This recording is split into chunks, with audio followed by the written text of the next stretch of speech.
Hello and welcome to episode 37 of Let's Hear It. Today's guest is Ross James. Grew up in New York City. He's currently living in Denver. He is well known for playing with Phil Lesh and friends, Phil Lesh Terrapin Family Band. He also did a long stint booking the venue, Terrapin Crossroads, and I'm sure there's horror stories to tell about that, but we'll see if he wants to share any of those. And he has a 1957 Fender Champ Lapsteel, which I believe was their student model, but he'll tell us all about it. Hello, Rob. What's going on, Gary? How you doing, man? I'm pretty good. How are you? I'm good. I was doing a little more research on it, by the way, since we last talked. I found out it's a 53. So it's a 53, even better. Even better, yeah, right. It's funny because 1953 is the year that Hank Williams died, and of course his tunes were well known for Lapsteel and probably a Fender Lapsteel. Yeah. And about a month ago, we had your buddy Jesse Aycock on, and he showed us a 1956 Fender Deluxe Lapsteel. So I think the Champ is the student model, but you'll know more than me. So tell us a little bit about it. Yeah, man. So this guitar's got a little bit of history. I thought it'd be cool to pick this one to talk about with you. Well, first off, it's got the original case, which I'm a sucker for. The original case, and especially the way it smells. I love the way an old guitar case smells. But inside this case, there's a letter that tells a little bit more about it, and it's written by Rock Scully. And I don't know if you can see it, but it's on Grateful Dead stationery, right? And amazing. Yeah, right. And it's a little tough to read his writing, but it talks about this guitar and how it originally belonged to Pigpen. And it was then a gift to Garcia. And Scully goes on talking about how Jerry lived next door to him at 710 Ashbury, and he was like obsessed with this thing and spent an entire week mastering a song called Hawaiian Cowboy on it. And right afterwards, like a couple weeks later, he goes down to the office and he's like, I need a pedal steel guitar. And that's what sort of set him on the path of playing pedal steel, is this instrument. So, according to that letter, this is like the first steel guitar that Garcia played around with. Wow. How did you get it?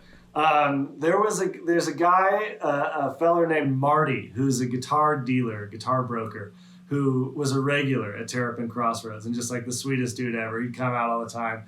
And he had this thing for a while, and he wanted me to have it, is really the only answer I have to that question, and he was asking more than I had to spend on it, and he kept like shaving a little bit off, and finally we came to a deal on it. I don't even remember what it was. I think he let me pay him in installments on it, but he thought that I should have it, and I love it, man. It's got big vibe, and it's all original as far as I can tell. I haven't changed the strings. The strings are super old on it. I don't know how old they are, but I haven't really done much to it other than enjoy it and play it a little bit. And, Anders Beck from Green Sky Bluegrass is after this thing. He wants me to put it in my will for him, is what he says. He's after this thing big time. Good. Yeah, exactly. It's good to have instrument envy. He'll find something else that's cool. Oh yeah. So I had mentioned that you played with Phil Lesh and that you were the booking agent for quite a while at Terrapin Crossroads, which of course is Phil's club there in Marin County, California. Have you shown that instrument to Phil? I'm sure you have. Yeah. When I got it, I showed it to him, and he remembers it like vividly. Really. Wow. Yeah, it's pretty cool. He did a little, like, it knocked him back a little bit to see it, I think. And he read the letter too from Rock, and it was a cool moment seeing him, check this thing out. That's great. Funny that Jerry was obsessed with learning that song Hawaiian Cowboy, because of course the Lapsteel came from Hawaiian music and eventually really wound up being used in early country music and swing, and eventually obviously influenced Jerry Garcia, one of the greats of all time. What do you usually play it through? And so I mean, I primarily play guitar and pedal steel guitar, and this, I'm not like a great lap steel, but I like using this when I'm sort of demoing out ideas. If I like, it kind of fills the space of a keyboard sometimes, and I kind of like just playing raga type stuff on it, just sort of zoning out. I keep it tuned to open G, and just like to do droney kind of spacey raga type jams on it, and it's almost like meditating playing this thing. It's cool. It's got more vibes than any other guitar I have. You can feel energy coming out of it. It makes you play stuff you wouldn't play on anything else. I love when that happens. I know. Well, go ahead and give us a couple little examples of what you like to play on there.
That is hypnotizing and right. raga and zen like. Beautiful.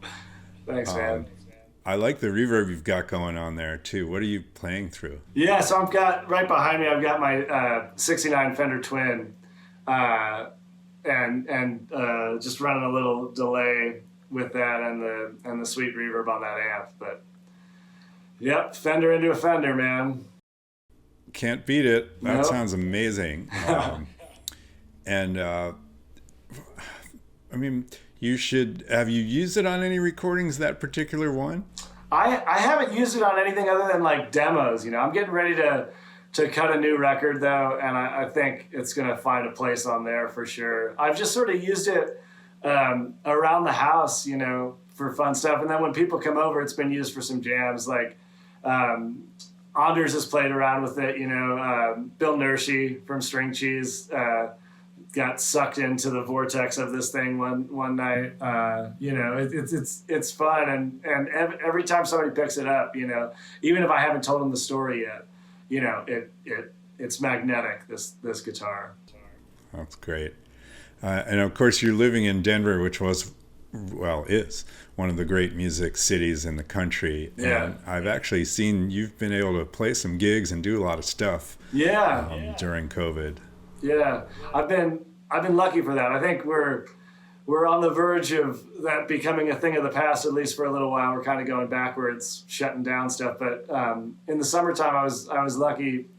Our good friend Mark Levy, he's plugged into the scene up in Vail, and they were able to do a lot of shows up there with so many great musicians. And it was I feel really lucky to have been here during that period because there wasn't much going on anywhere else, and It was so cool. You could tell how much it affects the people, like getting to see live music, almost more than us getting to play it, Yeah, I was jealous watching those videos. I was like, oh, people are playing music. I know. I mean, it's funny. We've even done a bunch of stuff on my front porch, for different live streams or, filming it for different stuff. And, back in the day, the neighbors would probably be like, keep it down over there, you know, or whatever. And now it's like we finish and they're like, keep playing. You know, everybody's just wanting more. Well, great, man. Thanks for showing us that instrument. Yeah, man. It's a great story. You're lucky to have that one. Yeah, no doubt. Cool. Well, I hope I see you soon. I really do have high hopes that by next year we'll be back in action. Later in the year, maybe, but at some point. Yeah, man, I hope so. Hope to see you soon, too, Gary. All right. Take care. Later, man.